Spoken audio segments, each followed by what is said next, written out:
കണ്ണൂർ മൗണ്ടിൻ്റെ പുതിയൊരു വീഡിയോയിലേക്ക് എല്ലാവർക്കും സ്വാഗതം. ഞാനിപ്പോൾ നിൽക്കുന്നത് ആറ്റടപ്പ കണ്ണൂർ റോഡിലാണ്. NH 66-ൻ്റെ ഭാഗമായിട്ട് ഇവിടെ നമുക്കൊരു മേൽപ്പാലം നിർമ്മിക്കുന്നുണ്ട്. അപ്പോൾ ഒരു വർഷമായി ആ ഒരു പാലത്തിൻ്റെ പണി ഇങ്ങനെ നീണ്ടു പോകുന്നു. അപ്പോൾ നമുക്ക് കഴിഞ്ഞ മഴയത്ത് ഇവിടെ ഈ ഒരു പൊസിഷനിൽ ഒരു വീടുണ്ടായിരുന്നു, അത് ഇടിഞ്ഞു പൊളിഞ്ഞ് തകർന്ന് ഇവിടെ തകർന്ന് താഴെ വീണു.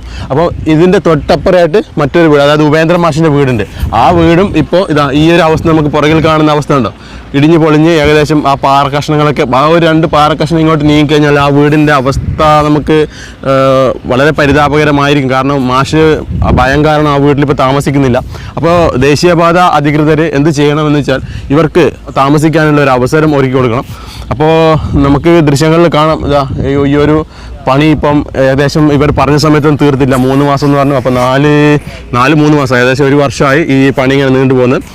അപ്പോൾ എത്രയും പെട്ടെന്ന് ഈ ഒരു പണി ഇവർക്ക് തീർത്തു കൊടുക്കുകയും അതുപോലെ തന്നെ ഇവരെ ആശങ്ക മാറ്റിക്കൊടുക്കുകയും ദേശീയപാത അധികൃത ഭാഗത്ത് ഉണ്ടാവണം എന്നാണ് ഈ ഒരു അവസരത്തിൽ പറയുന്നത്. നമുക്ക് ഈ പ്രദേശത്തെ ഈ ഒരു റോഡുമായി ബന്ധപ്പെട്ട മാഷിനോടും അതുപോലെ തന്നെ നാട്ടുകാരോടും ചോദിക്കാം ഇവിടുത്തെ പ്രശ്നങ്ങൾ എന്താണെന്ന്.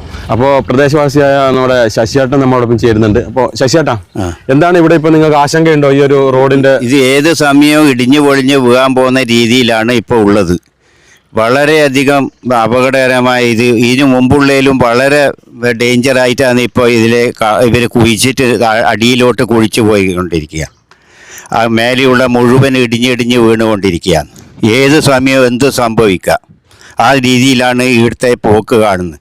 ഒരാൾ പോലും ഉത്തരവാദിത്തപ്പെട്ട ഒരാൾ പോലും ഈ സ്ഥലത്തില്ല എന്നുള്ളതാണ് ഏറ്റവും ദയനീയം. ജോലിക്കാർ തോന്നിയവാസമായാണ് ഇവിടെയുള്ള പ്രവൃത്തി നടന്നുകൊണ്ടിരിക്കുന്നത്. എന്തും ചെയ്യാന്നുള്ള സ്ഥിതിയാണ്. ഒരാളും ചോദിക്കാനും പറയാനുമില്ല. ആ സ്ഥിതിയിലേക്കാണ് പോകുന്നത്. അപ്പോൾ കഴിഞ്ഞ മഴക്ക് നമ്മൾ കണ്ടാണ് ഈ വീടും ഇതൊക്കെ ഇടിഞ്ഞ് തകർന്ന് ഇവിടെ നിൽക്കുന്നത്. അതിൻ്റെ തറ പോലും ഇപ്പോൾ അവശേഷിക്കുന്നില്ല. അപ്പോൾ ആ ഒരു അവസ്ഥയിലായിട്ടുണ്ട്. അപ്പോൾ ശശിയേട്ടൻ, എന്താണ് നിങ്ങളുടെ ഇനി ആശങ്കയുണ്ടോ? ഈ ആശങ്ക എന്ന് പറഞ്ഞാൽ ഇനിയും ഇത് പഴയതിലും കൂടുതൽ ഇടിഞ്ഞു പൊളിഞ്ഞ് വീണ്ട രീതിയിലേക്കാണ് ഇവർ താഴോട്ടേക്ക് കുഴിച്ച് പോകുന്നത്. ഒരു നിയന്ത്രണവും ഇല്ല, ഒരു ഉത്തരവാദിത്തപ്പെട്ട ഒരാളും ഇല്ല. ജോലിക്കാർ തോന്നിയവാസമായി ഇത് ചെയ്തു കൂട്ടുകയെന്ന് വളരെ അപകടകരമായ രീതിയാണ് ഇപ്പം പോകുന്നത്. ഇതെന്ന് പറഞ്ഞിട്ട് കുറേ ഇങ്ങനെ ഇതെന്ന് പറഞ്ഞ ജനങ്ങൾ അങ്ങേയറ്റം ആശങ്കയിലാണുള്ളത്. പഴയതുമാതിരി തന്നെ എല്ലാം ഇടിഞ്ഞു സോയിൽ നെയിലിന് വേണ്ട കാര്യങ്ങളൊക്കെ ചെയ്യുന്നുണ്ട്, ത്രെഡൊക്കെ ഇട്ട് ചെയ്യുന്നുണ്ട്. പക്ഷെ എത്രത്തോളം അത് നമ്മൾ കഴിഞ്ഞ മഴയത്ത് നമ്മൾ കണ്ടാണ്. അപ്പോൾ ഇനിയിപ്പോൾ ഈ പണി പെട്ടെന്ന് ഇവർ തീർക്കുകയാണെങ്കിൽ നമുക്ക് എന്താ പറയുക, വിശ്വസിക്കാം. കാരണം ഇവർ ഇപ്പോൾ ഈ ഒരു വർഷം മുഴുവൻ ഈ ഒരു പാലത്തിന് വേണ്ടി പണിയെടുത്തുകൊണ്ട് നമുക്ക് ജനങ്ങൾക്ക് ആശങ്കയുണ്ട്. അപ്പോൾ നമുക്ക് എന്തായാലും കൂടുതൽ ആളുകളോട് ചോദിക്കാം. ഇപ്പോൾ നമ്മുടെ പ്രദേശവാസിയായ ഷീന മേഡം നമ്മളോട് ചേരുന്നുണ്ട്.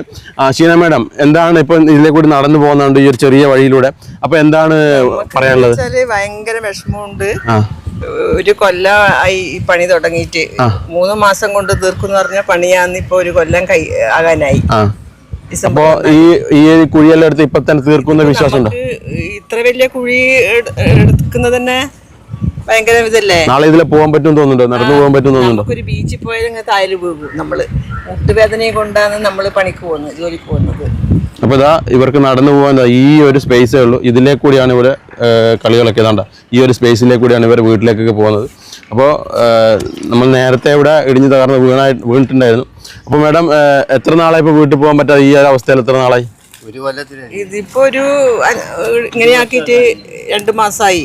ഇതിപ്പോ 2 മാസമായി. മൊത്തം ഈ പാലം പണി തുടങ്ങിയിട്ട് 1 വർഷമായി. 1 വർഷമായി അല്ലേ? അപ്പൊ 3 മാസം കൊണ്ട് അങ്ങനെ തീർക്കും പറഞ്ഞായിരുന്നല്ലേ? 3 മാസം കൊണ്ട് തീർക്കും പറഞ്ഞോണ്ടാണ് നമുക്ക് ഇത്ര നല്ല ഉറപ്പുണ്ടായത്. ഇപ്പൊ ഒരു കൊല്ലവും കഴിഞ്ഞ് ഭയങ്കര വിഷമാണ്. അപ്പൊ 3 മാസമായി. 3 മാസമായി. 4 പ്രാവശ്യം 3 മാസമായി. ഇപ്പൊ ഒരു കാലുവേദനയെല്ലാം കൊണ്ടാണ് നമ്മള് ചൊവ്വ വരെ രാവിലെ ബസ്സിന് പോകുന്നത്. വൈകുന്നേരം 40 റുപ്യ കൊടുത്തിട്ടാണ് ദിവസം ഓട്ടോന് വരുന്നത്. അപ്പോൾ നമ്മളെ പ്രദേശവാസിയാണ് നമ്മളോട് സംസാരിച്ചത്. അപ്പോൾ അവർക്ക് ബുദ്ധിമുട്ടുണ്ട്. കഴിഞ്ഞ ഒരു മഴ സീസണിൽ വീട് മൊത്തം ഇടിഞ്ഞു പോകുന്നതിൽ ആശങ്കയിൽ നമ്മുടെ ഉപേന്ദ്രൻ മാഷ് ഇവിടെ ഉണ്ടായിരുന്നു. അപ്പോൾ ഉപേന്ദ്രൻ മാഷ് വാർത്ത നമ്മൾ ഒരുപാട് ചാനലുകളൊക്കെ വന്നിട്ടുണ്ട്. അപ്പോൾ മാഷിന്റെ വീട് ഇപ്പോൾ ഏകദേശം എന്ന് പറയണ്ടത് ഒരു കാണുമ്പോൾ തന്നെ ഒരു പേടിയാവുന്ന ഒരു അവസ്ഥയിലാണ്. അപ്പോൾ എന്താണ് പറയുക, ഏത് നിമിഷവും നിലമ്പൊത്തുന്ന അവസ്ഥയിലാണ് ഇപ്പോൾ വീടിന്റെ സ്ഥിതി ഉള്ളത്. ഇവിടെ ധൈര്യത്തിൽ ഒരാൾക്ക് നിൽക്കാൻ പറ്റൂല. കാരണം ഇതിൻ്റെ ഒരു ചിത്രം കണ്ടാൽ ഒരു നിമിഷം പോലും ഇവിടെ ഈ വീട്ടിലൊരാൾക്ക് കഴിയാനുള്ളൊരു ധൈര്യമില്ല. ഒന്ന് ഈ കഴിഞ്ഞ സമയത്ത് തന്നെ തൽക്കാലത്തേക്ക് അവർ മണ്ണ് ഫില്ല് ചെയ്ത് തന്നിനെങ്കിൽ അന്നേരം താമസിക്കുന്നതിന് തടസ്സമില്ല.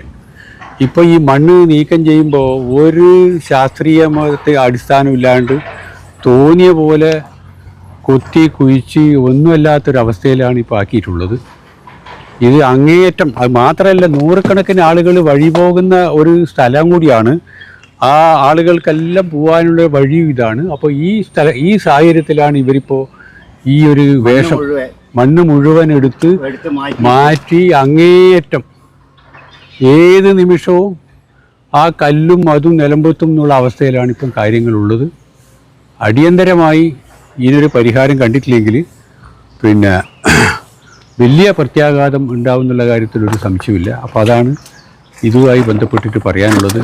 പക്ഷേ മറ്റൊരു കാര്യം, ആ വീടിപ്പം നിൽക്കുന്നത് ഈ ഒരു 2 പാറ കഷ്ണം ഇങ്ങോട്ട് വന്നു കഴിഞ്ഞാൽ ആ വീടിന്റെ അവസ്ഥ നമുക്ക് ഊഹിക്കാവുന്നേ ഉള്ളൂ. അപ്പൊ അല്ല, നിങ്ങൾ അവിടെ താമസിക്കുന്നുണ്ടോ? മാഷ് അവിടെ താമസിക്കുന്നുണ്ടോ? ഞാനിപ്പം കുറേ ദിവസമായിട്ട് ഇന്നലെയാണ് അവിടെ വന്നത്. ഇന്നലെ വന്ന് നോക്കുമ്പോഴാണ് ഇതിന്റെ ഭീകരാവസ്ഥ എനിക്ക് മനസ്സിലായത്. അതുകൊണ്ട് ഇനിയിപ്പോൾ ഈ സാഹചര്യത്തിൽ ഇനിയിപ്പോൾ നിൽക്കാൻ എന്തടിസ്ഥാനത്തിൽ നിൽക്കാൻ പറ്റുമെന്ന് എനിക്ക് തോന്നുന്നില്ല. അപ്പോൾ അത്രയും പിന്നെ അപകടകരമായ അവസ്ഥയിലാണ് ഈ പണിയെടുത്ത ആളുകളെല്ലാം പണി ഇട്ടിട്ട് പോയി. ഇതാ ഇപ്പോൾ തൽക്കാലത്തേക്ക് ആ സാധനം വെച്ചിട്ടാണ് അതിൻ്റെ തടുത്ത് നിർത്തിയിട്ടുള്ളത്. ആ കല്ലിനെ തടുത്ത് നിർത്താനാണ് ആ ഇരുമ്പിൻ്റെ വെച്ചിട്ടാണ് അതിനിപ്പോൾ തടുത്ത് നിർത്തിയിട്ടുള്ളത്. അപ്പോൾ അത്രയും പിന്നെ ഗുരുതരമായ അവസ്ഥയിലാണ് കാര്യങ്ങളുള്ളത്. അപ്പോൾ ഇതിപ്പോൾ